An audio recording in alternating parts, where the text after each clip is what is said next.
Welcome back to Investing Talk Podcast. Today, we're taking a close look at one of the big players in digital asset infrastructure, Riot Platforms. We've gone through all the source materials, SEC filings, analyst reports, the technical charts, and our goal today is pretty straightforward. Based on the very latest data we have from mid-October 2025, is now a good time to buy this stock. But hang on, before we jump in, please do take a second to subscribe, like this analysis, and drop a comment. Seriously, we build this for you, so if there's a specific company you want us to look into next time, let us know in the comments below. That's right. And what we're offering here is an in-depth view of Riot Platforms. This is a major Bitcoin mining operation, really institutional scale, right here in North America. We're not just reading off points, we're pulling together data, mostly from the last week or so, aiming to give you that full up-to-the-minute picture you need to weigh the risks and rewards here. Okay, let's kick things off with the financial foundation. Because, while the recent numbers look exceptionally strong, it feels like their scale-up plans are really starting to pay off. We're seeing some genuine acceleration. Yeah, the trailing 12 months revenue, the TTM, came in at a pretty robust $541.7 million. And Q2 2025, that really stood out, didn't it? Oh, absolutely. That quarter was a huge turning point. You know, while some Bitcoin miners often struggle to show actual profit, Riot Platforms reported positive net income, $219.5 million. Okay, that's impressive. But the number that probably matters even more for gauging their health is the adjusted EBITDA. That hit $495.3 million. Right, that's a massive figure. So for listeners maybe less familiar with how mining companies report, why is adjusted EBITDA often seen as maybe the more critical metric for Riot? Well, it really comes down to accounting volatility versus what's happening operationally on the ground. See, in the crypto world, net income can get skewed pretty easily, up or down, by just revaluing the Bitcoin they hold. That's a non-cash change, right? Paper gains or losses. Exactly. But adjusted EBITDA, it strips that out. So that near $500 million figure, that shows their actual operating efficiency, separate from those Bitcoin price swings. Now, don't get me wrong, margins are still volatile. They have to be, tied directly to Bitcoin prices and, crucially, those very variable energy costs.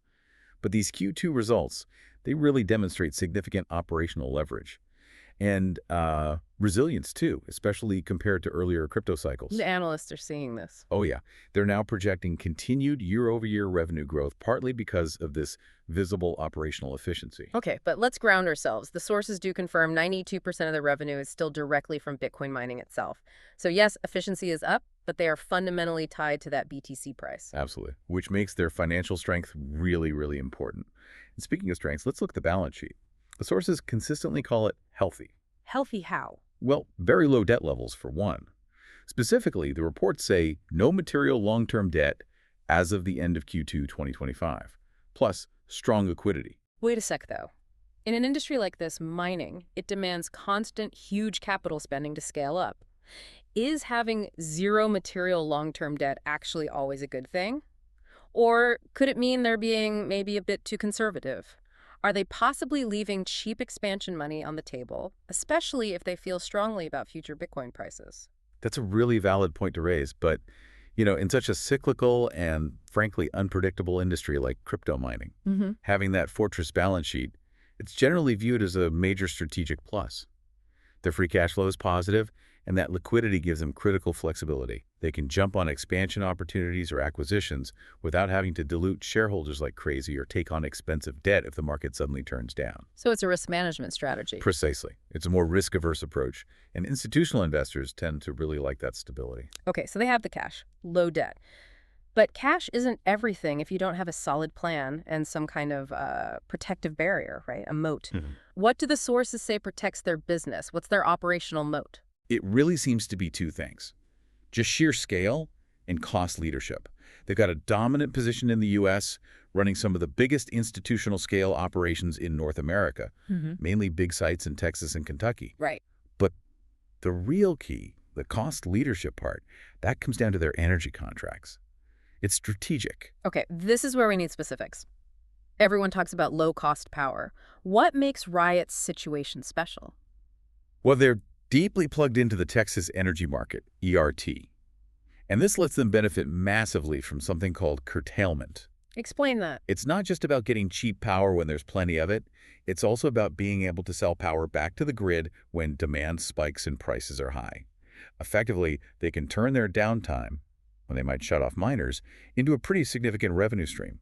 Or at the very least, it helps subsidize their overall power costs in a big way. So it's a two-way street with the grid. Exactly. That combination, the low-cost contracts, the huge scale, plus having their own in-house engineering teams, it creates pretty high barriers to entry. New competitors can't just replicate that overnight. And you also have the fact that they're a U.S.-listed, regulated public company. That adds a layer of trust, regulatory stability that big money institutional capital really values. That's a structural advantage compared to, say, some overseas operations. Yeah. Okay, let's switch gears a bit from the strong fundamentals to the technicals, the price action, the momentum, and the stock's been on an absolute tear lately. Yeah, it really has. As of October 17th, 2025, the price is hovering around $20.03. But the main thing here is it's rallied over 200% from its 52-week low, which was down at $6.19. Wow. So that puts it firmly, officially, in a strong, confirmed uptrend. And when you see that kind of massive move, the focus for traders, it shifts, right? It goes from just seeing the uptrend to finding those key levels. Our models are flagging critical support around the $18.50 to $19 zone. That's likely where buyers might step back in if there's some profit taking. And looking up, what's the ceiling everyone's watching? The big one, the major resistance level the stock needs to go through convincingly, that's the 52-week high. It's sitting up at $23.94. Okay.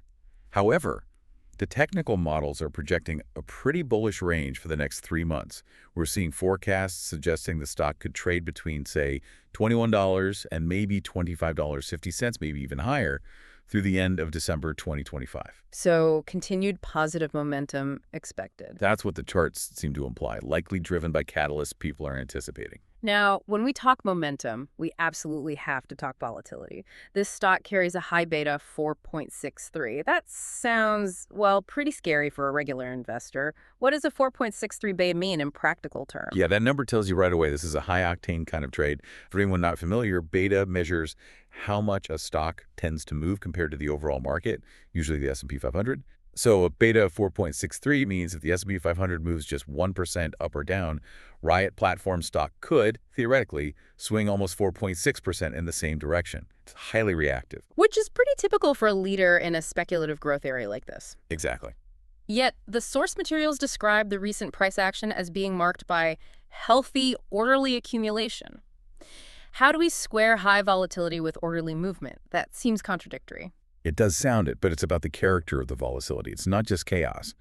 Orderly accumulation means that even with those big swings tied to the high beta, the stock is staying firmly above its key moving averages, the 50-day and the 200-day. And crucially, when it does dip, buyers are consistently stepping in at those defined support levels we mentioned, preventing a complete freefall.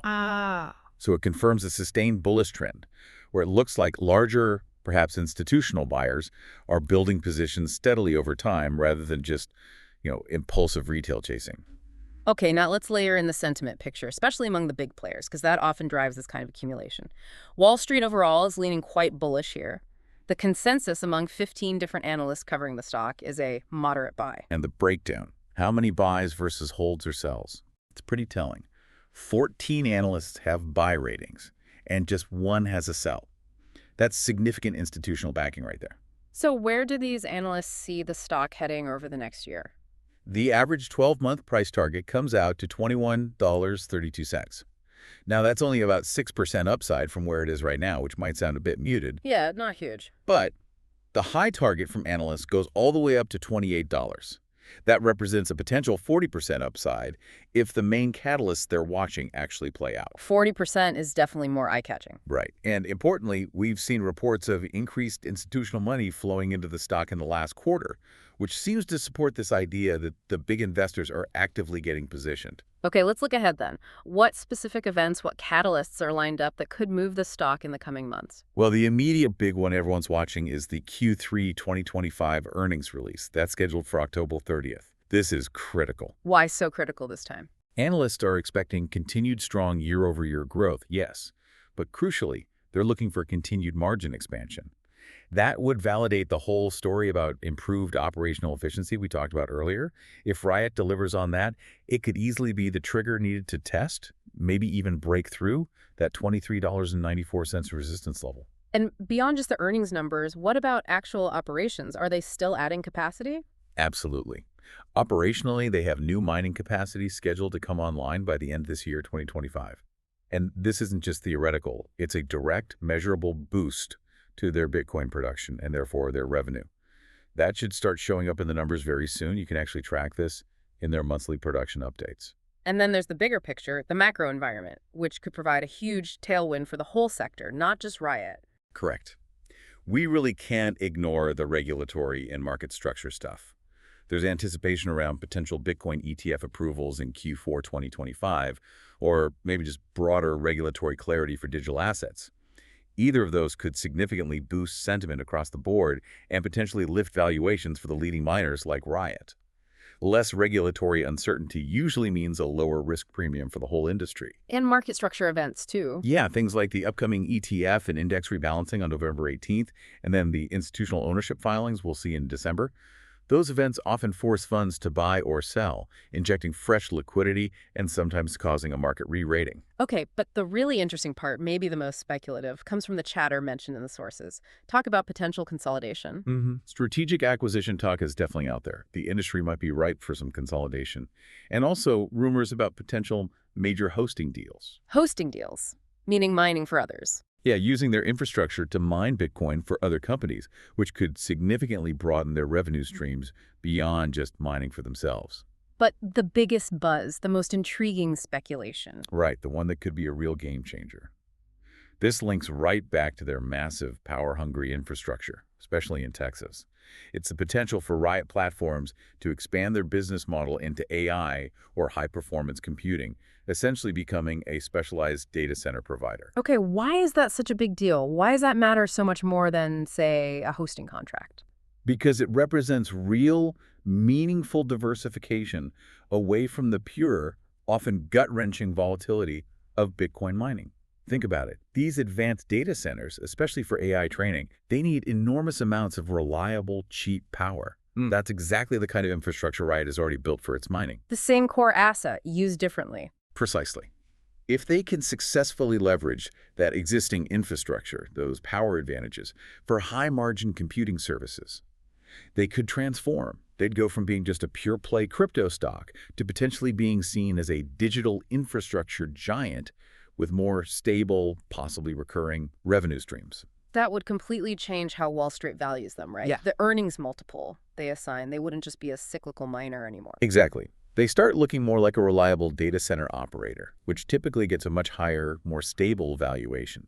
It's the ultimate potential long-term unlock for the stock's value. So while it's just speculation now, It is just speculation now, but the potential for that pivot is likely why some investors see that high analyst target of $28 as actually achievable down the road.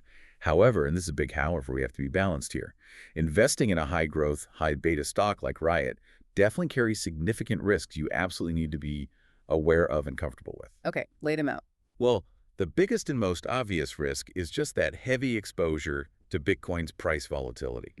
Since 92% of the revenue comes from mining, if Bitcoin takes a dive, the stock is going to feel that pain immediately and probably more intensely than Bitcoin itself. That makes sense. What about company-specific risks? You mentioned their operational moat earlier. Right. Regulatory risk is a constant concern. There's ongoing scrutiny of crypto mining, particularly around power consumption and the environmental impact, especially in key states like Texas where they operate.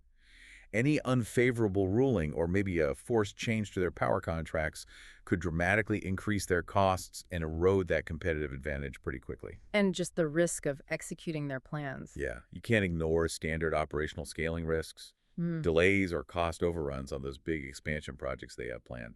That could definitely dampen near-term sentiment and expectations, even with their strong balance sheet. So putting it all together, we've looked at the financials, the technicals, the upcoming catalysts, the risks. The source material kind of sums it up with a final investment thesis, right? Giving Riot an overall bullish rating. Yeah, the rating came out as an 8.5 out of 10. Bullish. And the reasoning behind that high score. It rests on a few key pillars we've discussed.